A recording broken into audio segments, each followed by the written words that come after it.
Good evening, crew members. My name is Jahvon Tuitt, and I'm a JFK Ground Operations crew member. I am here with Mr. Delanno White, the Airport's Values Committee Co Chair, and we're here to discuss the pending union vote with JetBlue and the IAM.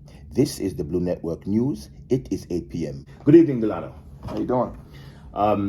Glad to have you here, and I know that this conversation is going to be on the lips of crew members system-wide, and I would like to have some clarity about what we're getting into as for the first time at this level with crew members, both senior, middle range, and baby blues, and to see how we can inform those crew members who are not sure what to expect or have never been in this situation before. So I'm glad that you can shed some light on that from your experience, and let's begin.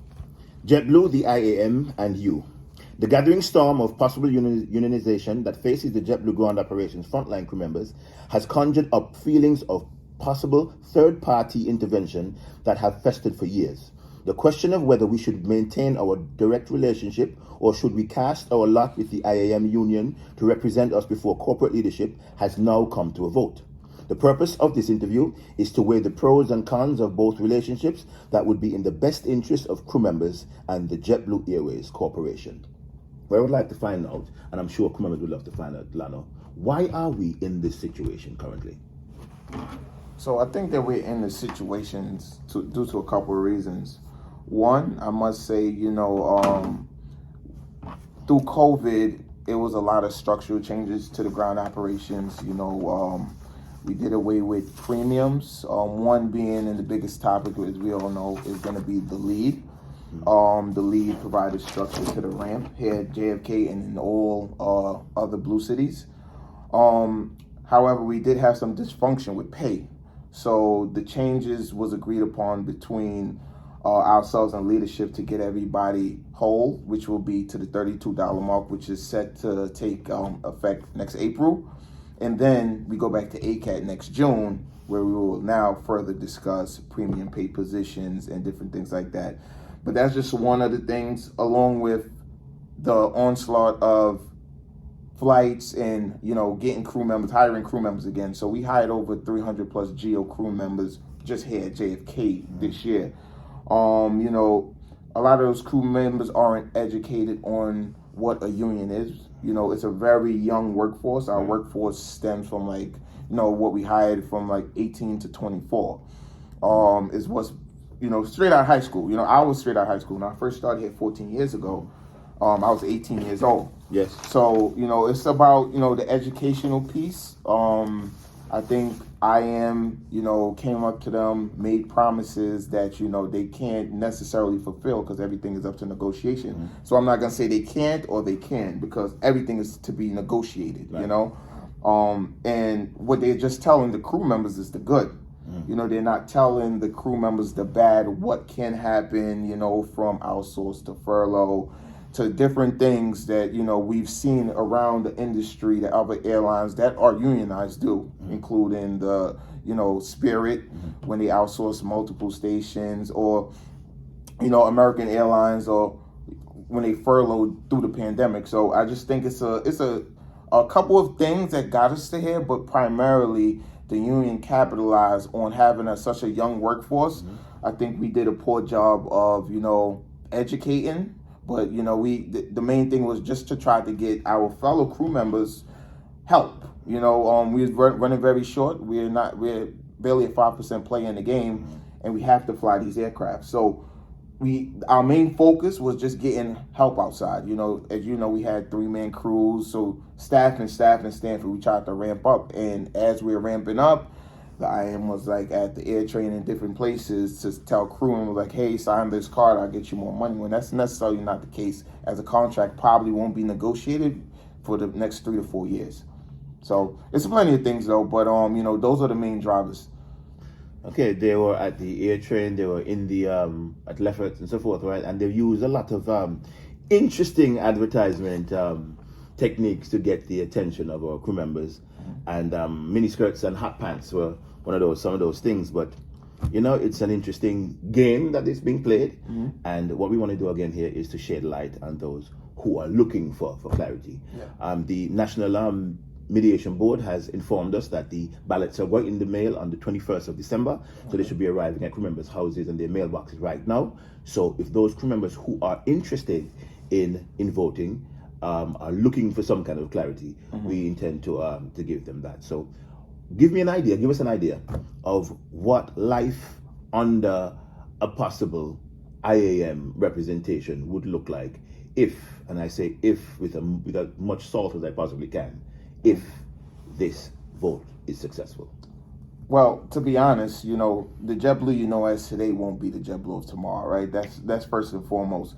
So the things we have today that works the crew member benefits, the split shifts, we the last airlines who actually do that. They have all airlines have shift trades. From my research, and everything I'm saying is from things that I have researched, and it's factual data. A lot of airlines, they have cutoff times where they have to submit shifts the day before, or it has to be approved by a manager. As you know, we have 2-hour cutoff times where you could wake up 3 hours, you could put your shift on the trade board and could possibly get it off. A lot of people don't have that leisure unless it's approved by somebody from leadership. So I just think it's a lot of things that we stand to lose. That's just being one. I'll go to weekly pay. JetBlue's the last airline who's paying their employees weekly. Everybody else is getting paid bi-weekly. And I checked with my friends at American, Southwest, they get paid the 5th and the 20th. And that's a big win for crew members, and those are things that we protect in the ACAT process. We make sure we keep our crew members 5-minute grace period. We keep our weekly pay structure. Things that affect the crew members day to day is things that we make sure when we go to the ACAT, we retain in all that. Because let's be honest, this is collaboration in the ACAT, but it's still some form of negotiation as far as you got to give some, you got to take some. So I just feel like if life under the IM, it'll be more take than give. You get what I'm saying? Because if you're going to go on to the contract and you currently view how their contracts are structured, we stand to lose way more. We have shift trade for PTO. We have a lot of things that crew members benefit from and use on a daily that they're not doing on the contract. So I've taken the liberty of itemizing a list of concerns or topics that crew members actually want to know. I'm sure would be of a concern to them. So we can go through that list and you can expound on that. So basically what you're saying is that everything is on the table. Everything we know now as JetBlue is on the table for negotiations back and forth if the IAM union vote is successful, and it will not necessarily come back in the form that which we currently know it, you're saying. Exactly. Copy. 3-man crews. Okay. What's the change or no change in that? It's no change in that. At the end of the day, JetBlue outlines the structure of how their ramp is ran. The IAM can't tell JetBlue you have to run this with a 4-man crew. You get what I'm saying? So currently, we try to staff the 4-man crew. We've been getting better at doing it. I mean, I urge the crew members to look at the operation last year at this very date to this year. This morning, I was just at work and we had 33 crews. Last year, at this time, if you want to fact check, we had probably 18. So the staffing numbers have been there. We have been getting better with staffing. So 3-man crews won't change. They can't dictate the way that JetBlue actually staffs the operation. That's a JetBlue call. MSCs and finish your last flight. So they would have structure. We actually, as the values committee, have carved out an MSC policy as well. Which is? Basically what we did is we go into the union books because we read contracts, right? So that's why I'm very knowledgeable in certain topics. We actually sit here and we read the contracts. And I won't lie, the unions have very good MSC policies. You have an example of one would be what? So basically the example, it's standardized, some of them they pay time and a half, some of them they get double pay after a certain amount of hours. And I've heard something called like a short hour or a quick hour or something like that. Some of them. It depends. It all depends. And like I said, it's up for negotiation what JetBlue's willing to give and, back and forth. It's never you're going to get this exact one. It's not one standard. Everybody has a little bit different in their book. It's depend, like I said, what's negotiated on. However, like I said, we have our MSC policy that we're waiting to push as well. Okay. We have to see where it goes with the union vote and how things But the values committee have carved out an MSC policy. We just waiting to see what's the next move on it. I think crew members will be pretty excited about it. One of our main things is to finish the last assignment. We need clarity. What does that look like? That's what crew members want to know. So I think we have that set in stone as well already. We just waiting to launch it. All right. Dependability policy. That's something that crew members always want to definitely know about. So expound on that, please. Okay, so a lot of, I think all, and don't quote me on that one, but I think all have sick days, right? So we have some that we have the occurrence format, right? And I like to tell crew members at the end of the day, JetBlue is the most flexible job that you can have, right? So we have 7 current, right? Occurrences. You could be late up to 14 times, right? That's if you use all 70 occurrences. You just, you're somebody who comes to work, but you just come late. You could be late up to 14 times before anybody even addresses you and say, here's a guidance, And then you could, if you're a person you want to call out, you could call out 7 times, right? But, this was changed for ground ops, especially when, we work in elements. So when we get sick, we don't recover in one day. So all you have to do now is bring a doctor's note and you're covered up to 7 days with one occurrence. So if you do the math on that, before you get spoken to, you get almost 49 days of sick time, which will be used as your occurrence if you use it once and you call out for the whole increment if you are actually sick, because some people do get sick that much. So how does that compare to the industry standard for other? So all contracts are different and read a little different, but if we just gonna go for New York State law, you get 5 sick days. And then even now, JetBlue, when you call out, right, you don't tell them what you're calling out for.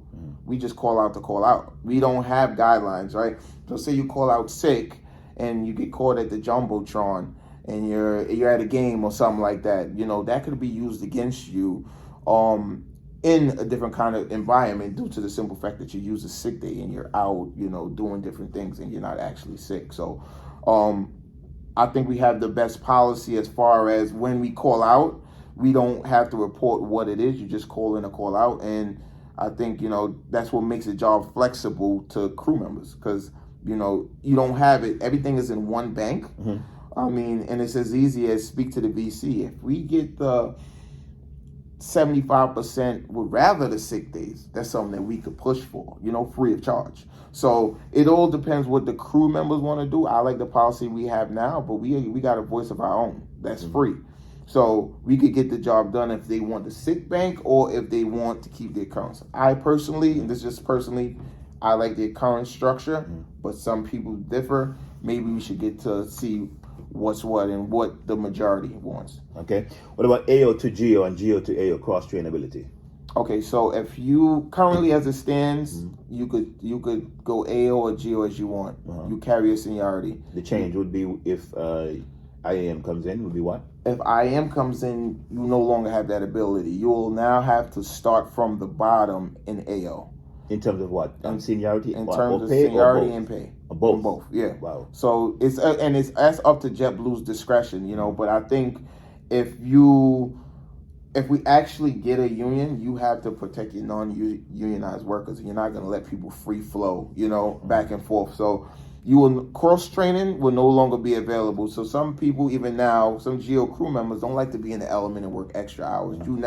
You could get cross-trained, you could go upstairs, work at the ticket counter, work in, the lobby area, and make some extra money without having to be in the element. You could do 8 hours there, then come upstairs, So with a union, that's gone because the AO wouldn't have any kind of representation, and the union wouldn't allow that. Here's a big one. Okay, next one would be bi-weekly paycheck.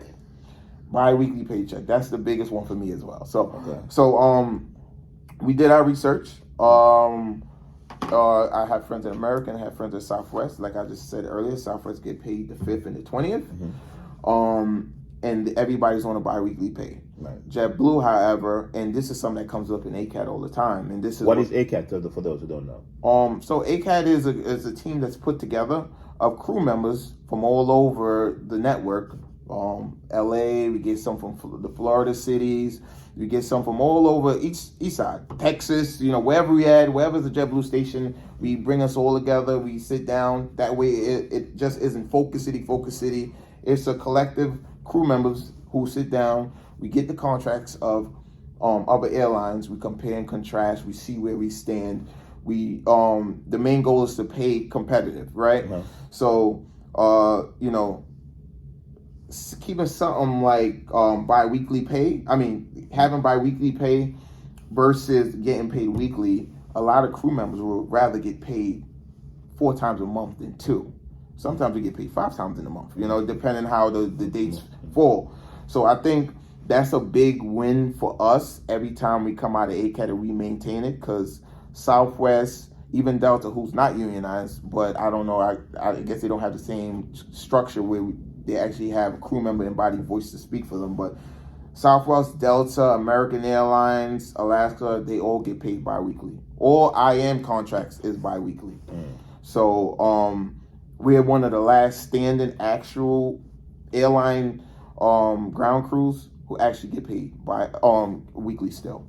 Just to clarify, what we're discussing right now would be the things that would not change immediately after the IAM vote goes through. Mm-hmm. The contract would have to be negotiated over the next couple of years, but immediately after this vote, if this vote goes through and it's a successful vote, these are the immediate changes that would maybe not occur. The 3-man crews, the MSCs, the dependability policy, sick days, and all these things are not going to change. Mm-hmm. What we were discussing is the possibility of the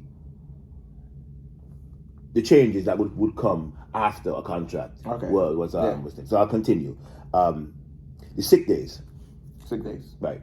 Or that goes under dependability also. Yeah. But would those come in? Would those change? What would happen? So on all IM contracts, as I believe, it's only sick days. They don't have any kind of a current system. Mm-hmm. Like I said, it's all about flexibility. I feel like JetBlue allows you to be who you are. Mm-hmm. As far as allow you to use your occurrences how you want to, and just don't label it as sick days. Mm-hmm. So I feel like how people get confused a little bit is they feel they're gonna get the 7 occurrences and 5 sick days. Mm-hmm. We just have everything in one bank. That's why your PTO, you get allotted like almost 5 hours. For me, like being a senior crew member, almost 5 hours a week, because everything is in one bank. So you just get to use it how you feel. Like shift trade and everything else that we have, we using it how we feel. Okay. Number of flights per shift per crew member. So if you go back to the same time last year, mm-hmm. people was doing 8 flights a day. It was bad. Mm-hmm. We just had ran back up after COVID. Like I said, JetBlue's a small play in the game. I'm not defending the company. My job is to defend the crew. But, when I get in these meetings, I have to see both sides. You get what I'm saying? And when crew members say like the number of flights, currently right now, crew members are doing 3 or 4 flights per shift. Sometimes 5 on a bad day.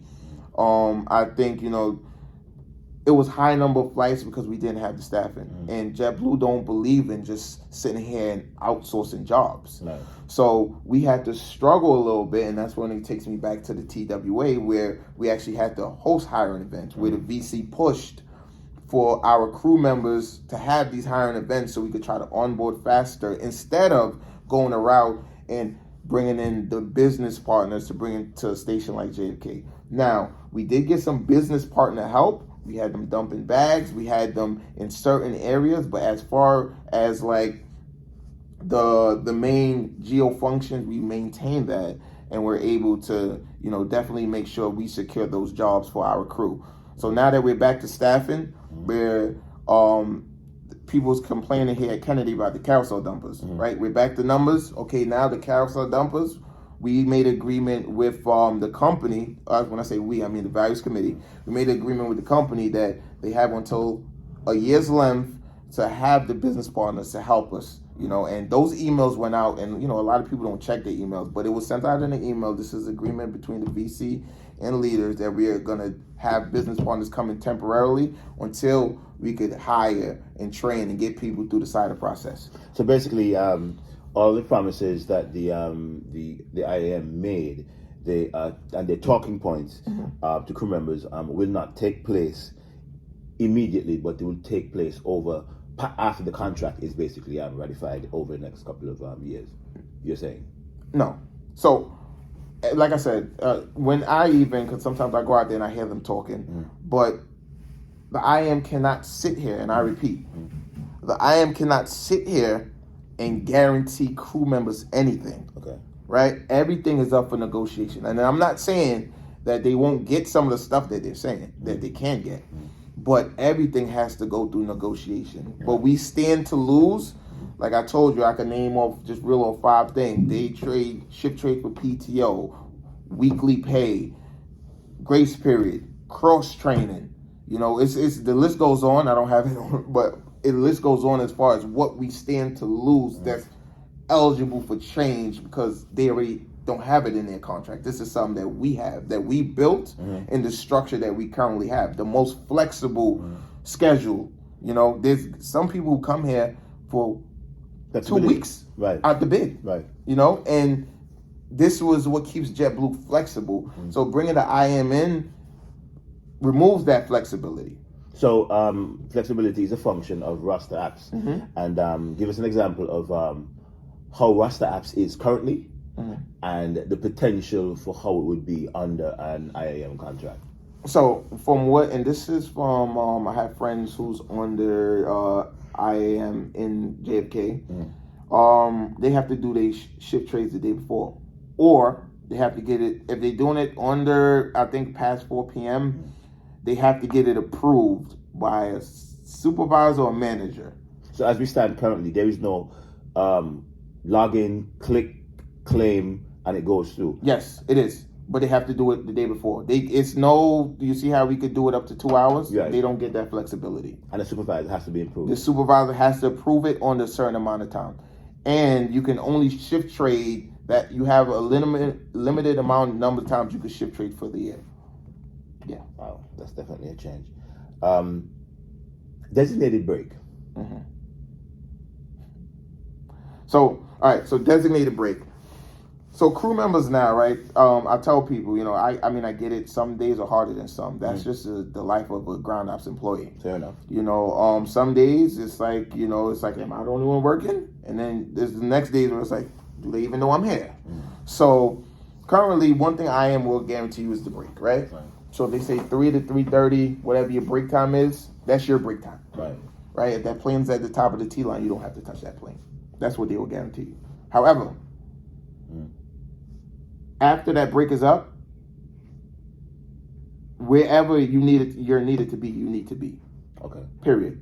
Right. If you got to come out and help a flight, if you got to come out and do anything, I will need you to push this flight. Now, here at JetBlue, we like to respect.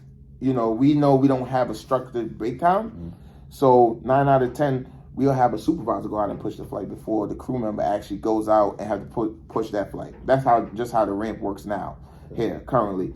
But you'll get the 30 minutes, but what they do after that as far as how they utilize the crew member, they can. You know, right now, if this crew's on break, right, and we don't have a set break time, we don't bother them, right? We get an active crew and we move people around. We do what we have to do.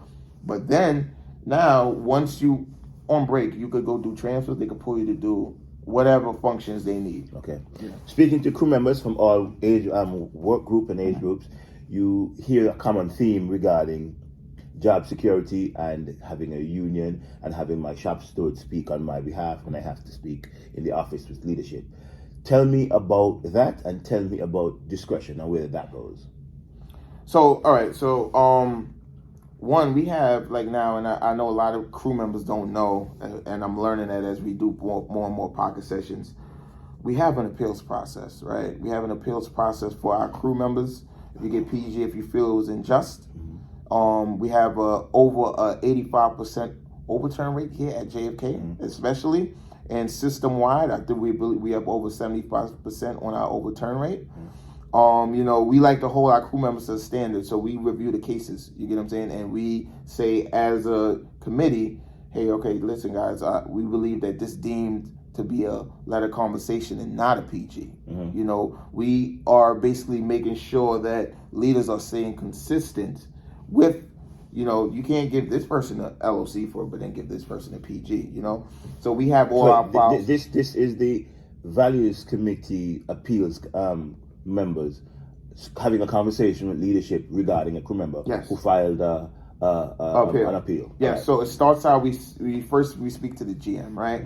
The general manager, we get, we speak to the crew member first, right? We find out what happened, we get the crew member file, there's some documents that they have to sign. We get the crew member file, and we do our review of the crew member file. We see, you know, you could tell what kind of crew member the person is from their file. Right. Now, we don't go all the way back 4 or 5 years ago. You know, we judge you off of, you know, your last 365.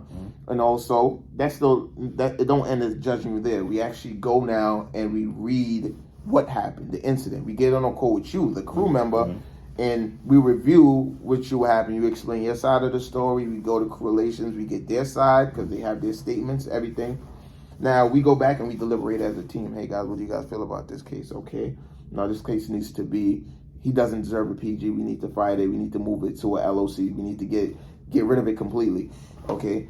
Now we go to the GM. We go to the GM. We have a sit down with the GM. We explain our side. You know, JetBlue, number one, after safety is caring, right? So a lot of our cases, we use our caring value. You know, in the instance where this is black and white in the union book, so say now you're a crew member, you're on final, your car blew out a tire. You're in the union, black and white. You did it, this was last straw, that's it. You know? Now, we have the opportunity for you to prove that. We have the opportunity to say, hey, this crew member stayed on a straight and narrow for 5 months, and this happened. Childcare. With all the uncertainty in the world today, we have people having a lot of childcare issues, you know. My child got COVID, my child, you know, like different type of things where the book, or no union book, actually even right now plays to, as far as like, you know, COVID is an epidemic, like just 2 years now. But we have a structure in place to where crew members could actually be heard. That's not what we didn't have that before. We escalate to the GM. If we're not satisfied, we move up the chains. We go to the director. If we're not satisfied, we go to the director / the crew relations director as well. We get them both involved. If we're not satisfied with that answer, we keep moving up the chain to the VP. Usually it doesn't get to the VP because we always find common ground. Whether it's, you know, we remove the PG from the crew member and it works in their favor. And sometimes I do wish crew members would speak up more who had actually went through the appeals process and could show it's not like a leadership driven process. And sometimes crew members won't know till they get there. So we could show them. But I could tell you, I've saved numerous crew members' jobs on policies that was written in our book. We were able to get overturned because we have the caring value. JetBlue is, you know, when you have the direct relationship, it's like a family. So questions for crew members who listen to this and they would like to know, if they have a current case, how do you file? What's the email that you send your appeal to? And what's the process, how you file? Okay, so you send it to avcappeals.com. It's on the bottom of every PG that you're handed. If you read your PG, it says it on the bottom. You can appeal through the AVC team. Okay. So once they fill it out, basically what you're filling out is basically the documents and stating what happened and also giving us access to, the company could turn over your crew member file to us, so we review. So it's like you have to sign off on that. They're just not going to give us your information, you know. So you have to trust us with your information that we're going to do the right thing and fight your case. Okay. So we've been bombarded with flyers, text messages, and other forms of communication from the IAM regarding what we should do, what they will offer, what, you know, information they think we need to have going into this vote. Why aren't we hearing from JetBlue? Crew members are asking, why aren't we hearing from JetBlue in this situation? The IAM is doing it. Why can't we hear from JetBlue what their position is on this situation? So I think I would like, honestly, if I'm being honest with you, I would like to hear more from JetBlue as well. As far as the company, I think they have done their due diligence. They have put out their flyers. They have, I have seen some leaders in the station talking, but I feel like I wish that it was a bigger push. Like for the crew member to feel like, hey, we want you here. I know just speaking with leaders and actually sitting down and having that seat to speak on the crew members' behalf. Right. I know that upper leadership does care about the crew.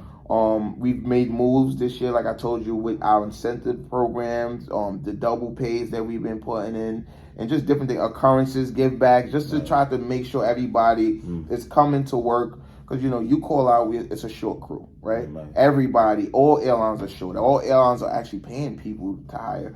But I feel like JetBlue itself, I wish they actually was put out more information, but they also have some things called where they could say but so much, because anything could look like bribery or influence. Lab conditions Is what it's called. Right. So that basically explains it. So they have legal structures that they cannot violate under the current pending vote. Exactly. Otherwise, they'll be caught in violation by the NMB if such a thing comes. Exactly. All right, there's a good information to actually for crew members to actually have regarding this. Next point would be, what is the IAM's skin in the game? Why is this such a hard push? What's the cost and effect? Cause and effect benefit for them as opposed to the crew members if they were to be successful? So I think honestly, the whole end game, at the end of the day, it's a business, right? Okay. At the end of the day, it's a business. It's for them to make money. Their company, and the biggest prize, which is even the bigger prize, is they get us. They have more leverage and more say, hey, well, look at the JetBlue. They signed up to go after the bigger carrier like Delta, because they already started their campaign over there on the ground op side as well. So at the end of the day, it's a money thing. Number one, of course, like I said, they're preying on the back of hardworking people, as far as giving them false promises of things you can't guarantee. Okay. You get what I'm saying? So once you start giving out false promises of things you cannot guarantee, because they can't put anything in writing like, hey, I'm guaranteeing you, I'm giving you $35. I'm guaranteeing you I'm gonna move this starting pay. They can't guarantee. So it's a bunch of empty promises until they're here, like you will be JetBlue, and they negotiating with them. But that's what they often say when they interact with our crew members, that when you ask them what can you guarantee, they say they can't guarantee anything basically, but they can guarantee you a seat at the table. But my response is, you guarantee me a seat at the table, but what if I don't like the meal being served? Is there any change? What can I do in that regard? No, so once you vote them in, they're in. To get a union out is the hardest thing ever. It hasn't been done. Right. So, basically once they're in your house, they're in your house. And it's like, it's no getting them out. So their main goal is to get in. And to be honest with you, they might try to get the crew members something good, but they can't guarantee it. Right. Speak to me about that and their impact with Spirit, job security, and the current condition. What would happen if they were to be a part now of the JetBlue situation? How would Spirit impact? Spirit's current supporter is the IAM. I mean, current union is the IAM. So how would that situation impact negatively or positively JetBlue if the IAM was supposed to come in? So if the IAM was supposed to come in and they currently have Spirit, right? So I keep in mind, right? Spirit had multiple stations. After they got the union, they started to outsource, right? Outsource multiple stations. They're down to one station. So there goes job security. Exactly. Okay. Because at the end of the day, JetBlue already has a structure. As far as you can look it up on Hello JetBlue, it's the in-source, outsource, where 10 or less flights in a cup, you have to hit 3 parameters. And like I said, it's for all JetBlue crew members, it's public information. We have our parameters set, right? But this is where we have the Values Committee meets with leaders, and it was slated for actually 2023, where we sit down and we talk about in-source and outsource, right? Currently, Spirit, like I said, they have only Fort Lauderdale, and they're represented by the IM. If JetBlue was to get represented by the IM now, you have to represent both, right? So now you can't. Spirit is already unionized, so they'll basically just be coming over here with all the seniority at that point. Okay. You get what I'm saying? Because you're already representing them, now you're representing JetBlue. What about the committees that we are setting up now for that integration of seniority? So right now they're representing only Spirit, Right.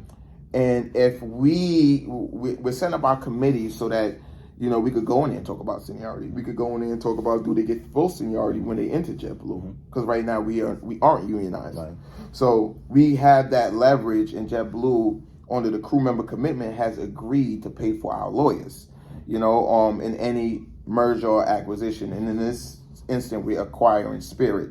Of course, we're going to take care of those Spirit crew members, but we got to make sure we take care of our JetBlue crew members, and it's an equal and fair playing field. So that's what those committees are currently stood up for. I fear that having Spirit already represented by the IM, and us, who will be lingering on for a contract for 3 to 4 years, depending on how it goes. Could be less, could be more. Everything is frozen, mind you. So if you're a baby blue, for example, and you sign the card because you were told that you would get a pay raise, if the union push by the IAM is successful, you'd have to be in a commitment being at JetBlue for the next 3 to 4 years at your current pay rate until that contract is negotiated with JetBlue and the IAM and assigned to and assigned by being voted on by the majority of ground operations crew members. Am I correct? Correct. So even like top of scale crew members, right? Okay. It'll be interesting if we do get union, what happens on June 1st, with that $32. Everything is on the table. Because now, April, sorry, I keep saying June. Because that's when we're supposed to go to the next ACAT so we could go get more money. Right. But, speaking of that, we're currently top out at what? As of right now, what is I think $29. It's $29 and change. 72. No, all things being equal, we actually go up to 32. Yeah. Right? On April 1st. How far are we from the top of scale in the industry right now? So, Southwest just got a new ratification. I think they're making $39.39 in 4 years. That means we'll have 2 ACATs before then to make sure we're in the parameters of that 39. A lot of people read those pay scales and they just go to the bottom all the way to the end. But if they read it thoroughly, $39.39 comes in 4 years. So if the union push goes through, we will be frozen at whatever pay rate we are, but then we will be, if the turnover rate in terms of negotiation time frame would be 2 to 3 years, or 3 to 4 years, then we would be giving up 2 possible ACAT reviews, which would have possibly moved our top out rate significantly higher. Yeah, so I can just speak on the last 2 ACATs because I've been in charge of the various committee for the last 2 ACATs. We were able to move the needle from 24.17 to what is projected, barring this whole ordeal, to be $32. That's over $8 in the increase. We was able to get to our crew members. So I'm thinking, more so if crew members vote the union in now, we're going to be frozen until the next 4 or 5 years, depending on if they get it done faster. So I'm not going to say they won't, right, but it'll be the discretion. It's a lot of back and forth, a lot of legalities behind it that we don't control. And the company still moves. You get what I'm saying? And they do have their in-source, outsource mechanism. They do have things at their disposal. And then we'll have, until that contracts get ratified, we have basically whatever the blue book is, whatever is currently on tap. So if the union vote is voted down by crew members, how does that impact the IAM situation? So if the union vote is voted down by crew members, I think... And Spirit. Okay, so I think now, what will happen is we'll go back to the table with Spirit, like you said, with the committees that was just stood up, and we would continue our seniority integration and see how, because Spirit is going to come over and be family, right? So those Spirit crew members down in Fort Lauderdale, which I repeat is the only GO station because everything else was outsourced. What Spirit's top out right now? So it's like $24 and change, $26. Sorry, $26. So the top out rate is $26. Yeah, and they just got that. What was it before? $15 and change. Okay. Yeah. So they just ratified that contract to 26, which. So going back to my original question, if the vote is voted down by crew members, is the IAM still in Spirit? No. So what will happen is there'll be a bunch of legalities behind it, but they won't be able just to merge because we're acquiring Spirit, right. you know? So it will be, of course, nobody's ever going to just let go like that. So I'm pretty sure they'll have to go to court and go back and forth. That's for JetBlue to handle. But as far as them just coming straight over, it wouldn't happen like that. Okay. All right. Any other wrap-ups that you think other crew members should know about? I just think, people need to do research. I think crew members as a whole just need to do their research on the IAM, go online. Don't listen to everything that you hear from people who are not in the company. They're speaking on 70-year-old airlines, right, who they've been a part of. And, JetBlue as a growing company currently, it's a lot of changes, right, still left to be made. So I think, basically what I'm asking crew members to do is do research. Okay. I'm not going to be the one to sit here and say, no, don't vote yes or don't vote no. But I urge crew members to do research before you we have way more to lose than to gain. On the ballot, that's in our mailboxes now. Where do crew members clarify that ballot? I think the first line would be the yes vote. The middle line would be the write-in vote, and the last line would be the no vote for us to reject Spirit's attempt to represent us before JetBlue. So before the IAM, sorry. So a lot of crew members are confused about if they were to write something in. How does that work? So let me clarify this real quick, right? And here's why I say a union isn't good in the airline industry. Now we see police officers, we see firefighters, right? They have unions, right? Have you ever seen? Wait, you said in the airline industry. I think you mean. Should you specify that? What you mean? You said unions are not. Yeah. So I feel like unions are needed in government jobs. Like I just said, the firefighters, sanitation workers. Here, especially the ground crew, and I'm ground crew, been 14 years ground crew. The pilots have a union. In-flight has a union. Those are specialized work groups. How so? Because pilots have to go get certifications, different degrees. Same thing with in-flight. Have you ever seen a service company pilot here? Fair enough. Have you ever seen, for main carrier, a service company in-flight? Point taken. Okay. On the ground crew, you seen Swissport, who I believe has some IM contracts as well. Okay. Have you ever seen Airways here at JFK, Prime Flight, GAT? Yeah. So different leagues. Yes. It's definitely different leagues. And like I said, I love what I do. I'm ground crew for 14 years. Right. But at the same, and I made a very good living being ground crew for 14 years without a union. Right. But I don't want to say that we're less. You get what I'm saying? Because I know some very successful people who are ground crew workers, you know, who channel their money and made a good life for themselves. Right. But, when it comes to, job security, we have so much other people who can do what we do, right? And the company, actually, if I'm being very transparent, saves a lot of money by having, that's why if you notice, you see Spirit with one station of Spirit ground crew workers. Southwest, they're an outlier, but a lot of these companies are American. They created some contract company, Envoy. Yeah. Alaska. I think it's called Tuskegee Air or something like that. Air. They have a subcontract company too, represented by the IM. But if I know my research well, I think didn't they have some groundbreaking contract negotiations and they're leading the industry somehow? Alaska? in terms of the top out rate? No, I think that's Southwest. That was just That was made. Southwest. Yeah. Okay. Southwest right now, which is a fairly good contract, from what I reviewed.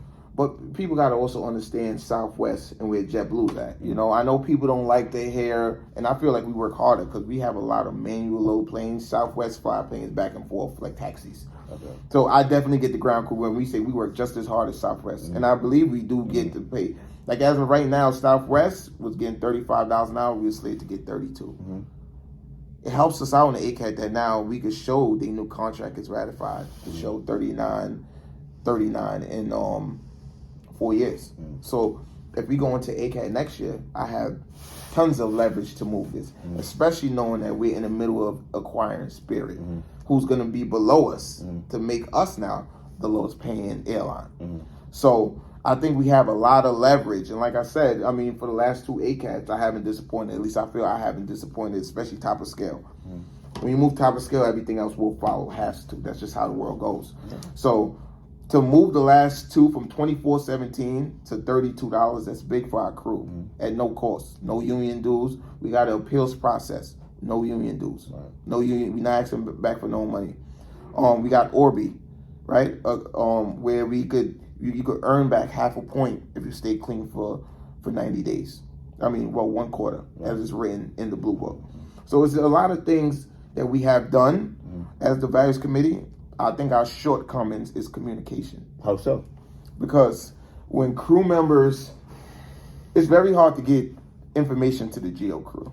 As you see, like when I had a podcast session earlier, and I was talking, one of the crew members said, "Hey, I didn't know about Orbeez." So I asked him, "Hey, did you see the ACAT results?" "Yeah, I seen that." It was in the same email. But you know, we are selective readers when we just reading. I mean, of course, the ACAT, we know what the ACAT is for. What we getting paid, you know? So everybody else is probably bypassing everything. So the message was basically clustered in there. We have to do a better job, more pocket sessions of just getting the word out. I had people who said, "Hey, we need a union." Like, oh, I didn't even know we had an appeals process. Right. You know, and that's big for me as far as like, wow, we really do a poor job at communicating these things. My idea towards where the shortcoming of the Values Committee is that in outreach, crew members in ground operations, we're in and out. Flights are turning. We don't necessarily have an opportunity like possibly AO, where we are sat down at the desk or a counter where you can actually walk up and approach us. We are always on the move. So what I would like to see from our VC crew members is if they're engaging in the hallway, if they're introducing themselves, they're saying, "Crew member so-and-so, I saw you last week and didn't get a chance to speak to you.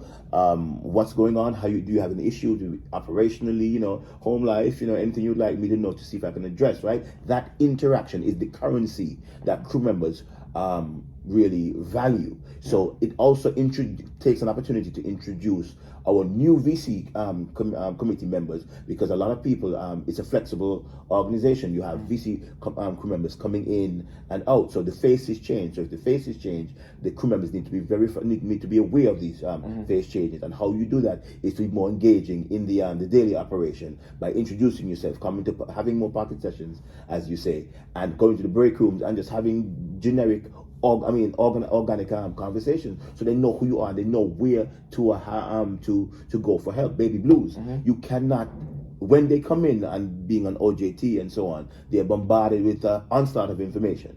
So to have familiar faces in the operation who they would know if I am in this situation, or if this happens, what's policy, what's not policy, where can I go to be assured of what I need to do as a fledgling member in this organization. So that is where that's one takeaway you can actually have, to know where your fellow Values Committee members could actually improve on that, so we can build a stronger relationship at JFK.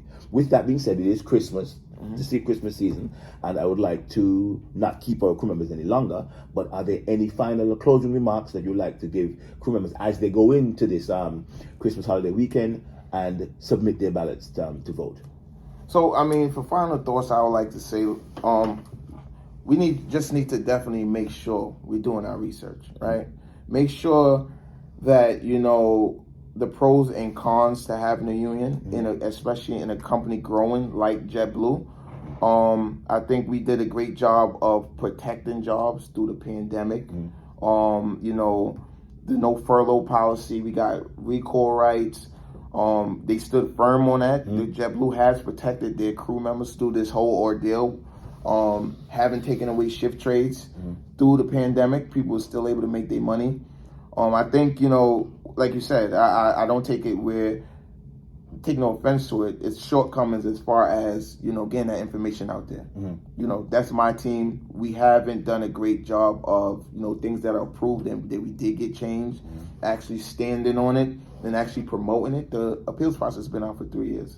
There should be no reason why I should be in there and people shouldn't be able to tell me about the appeals process. That's big for crew members. That's big for the front line. That shows protection.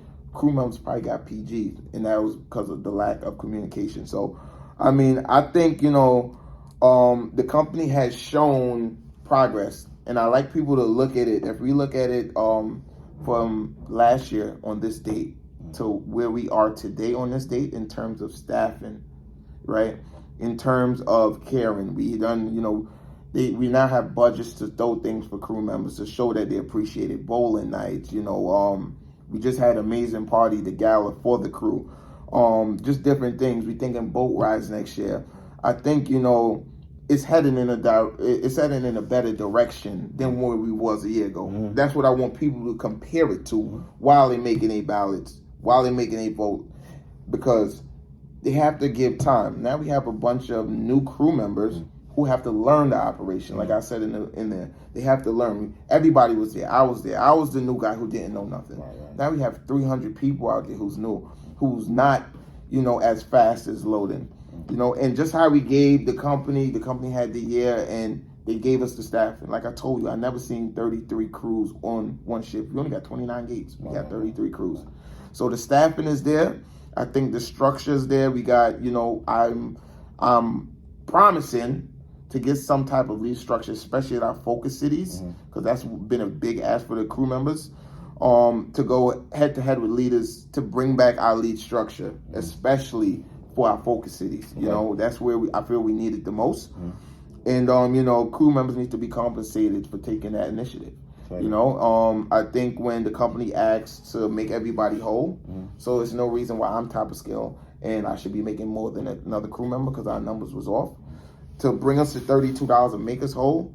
But as we get the $32 to go right back into ACAT, to now get another, you know, increase that's going to be out, you know, I think it's big. So I think, you know, time is what the company needs.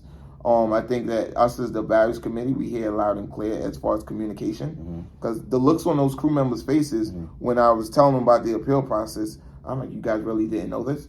You know, and they're like, oh, we didn't know we had that protection. So definitely, you know, just make sure you go out, you do your research. Google the IAM, you know, yes or no vote. When you put in another ballot, you know, it's like basically not voting, if you ask me, because if you put in another ballot, everybody would have to put in a different union for it to actually make sense. So I'll say vote yes or no. And, you know, hopefully, I'm hoping that we stay direct, you know, through the ordeal. So we'll see where it goes, man. But I'm here. If you guys are in Kennedy, you know my email. You can reach out to me. You'll see me around the line of operation, having pocket sessions and doing what we're supposed to do. So we still here. VC team is still here doing what we have to do, taking care of our crew. Appeals is still on. So definitely, if you have a PG, make sure you're appealing it. So it's still business as usual. We're not going to stop doing what we've been doing. All right. Thank you, Mr. White. And I would like to definitely thank you for your time. No doubt, man. And crew members in the system, as we head into this holiday season, I would like to wish you, your family, and your friends the best of 2022 and the greatest of 2023. This has been BNN News, Blue Network News, and vote, vote, vote. Thank you very much and good night. Definitely. Cast those vote, guys. Thank you.